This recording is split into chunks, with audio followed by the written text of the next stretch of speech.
Good morning, Year 1, and welcome to our final English lesson of the week. That's because tomorrow you're going to be having a go at writing instructions linked to the design and technology task that Mrs. McDonough's given you. Okay, so in the meantime, go and get your whiteboards and whiteboard pens ready, and we've got a grammar session to go through before we start the main learning. Okay, today, as an added challenge, you're going to be having a go at writing and reading compound sentences. Now, before we talk about what makes a sentence a compound sentence, let's have a quick recap on what goes into a normal sentence. So grown-ups, you may want to pause the video now and get your child to tell them to remind you exactly what goes into a normal sentence.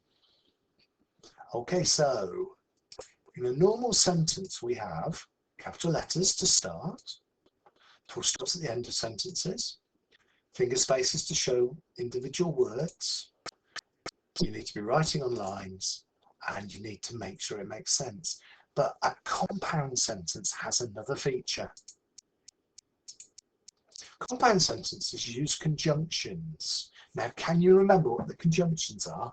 They're used to join sentences together. So have a go at telling your grown-ups some words that we use as conjunctions. And grown-ups, when you're ready, start the video again. So, and is one, so is another, or is another, but is another, and the last one is because. Okay, so have a go today at writing sentences, describing this bowl of fruit using those conjunctions. Okay, so over to you.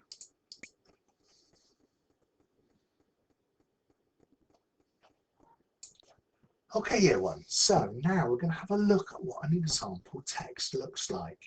And then you're going to have a go at identifying the different features that go with it. Now, this was provided by Twinkling. It's linked to the reception book of How to Catch an Alien. And aliens love underpants. So, let's have a read through. Would you like to catch an alien? Use these instructions to help you. You will need a pair of unused underpants, a rope, a stick, a large cardboard box with a lid, and a fishing net. So you can see this section tells you the equipment you're going to need, and it uses these bullet points to help organize it, and it's even drawn some pictures to help you know exactly what the things are.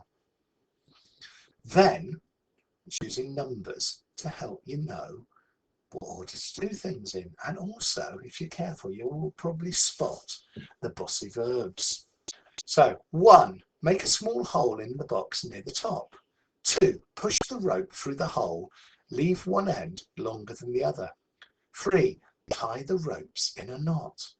4, put the box outside. 5, use a stick to prop up the box under the rope.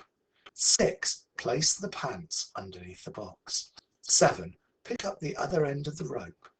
8, take your end of the rope and hide it near the pants. 9, wait for the alien to come to get the pants. 10, pull the rope hard to knock the box down on top of the alien. 11, lift the box up and scoop the alien into the net. So there you go, there's a complete set of instructions. We're now going to have a quick look at the two main sections. So the first section, with the instructions, tells you the equipment you need, and it's put in a box, and you can see the key features there, the bullet points and the list of equipment. Okay, and then the second section tells you the steps you need to follow. So you've got to make a small hole in the box, you've got the numbers, and we've got the bossy verbs. So over to you now, and we're going to have a go at using this version and trying to identify where the instructions are, where the title is, where the equipment list is, the bullet points that are used, the numbers that are used, and lastly the bossy verbs. So have a go at talking to your grown-up, identifying those features, and when you're ready I will go through and I will show you where those features are. Okay, so how did you do? Well, the first thing is the title. Now the title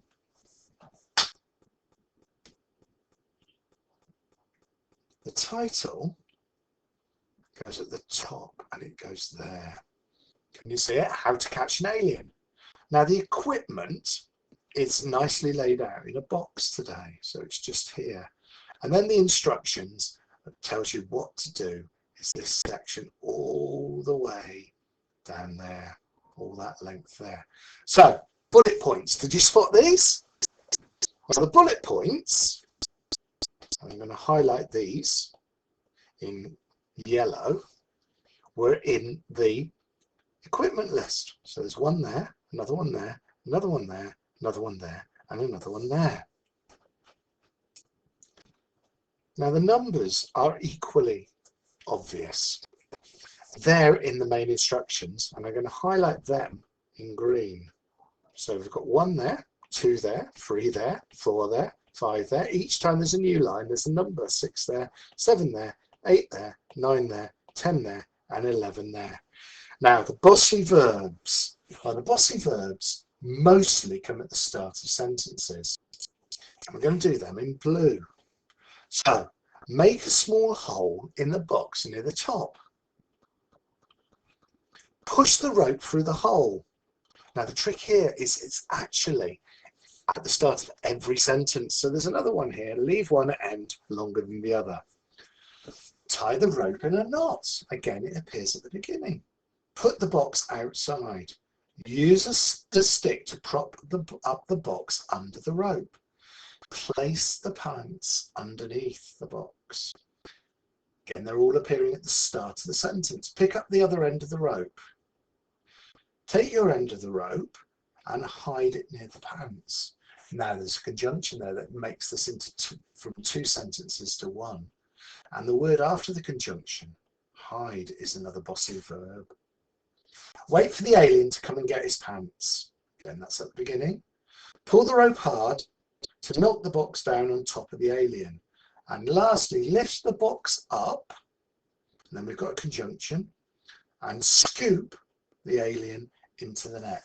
So how did you do? I bet you got all the ones at the start, all these, but you did particularly well if you caught this one, and even better if you managed to spot these 2.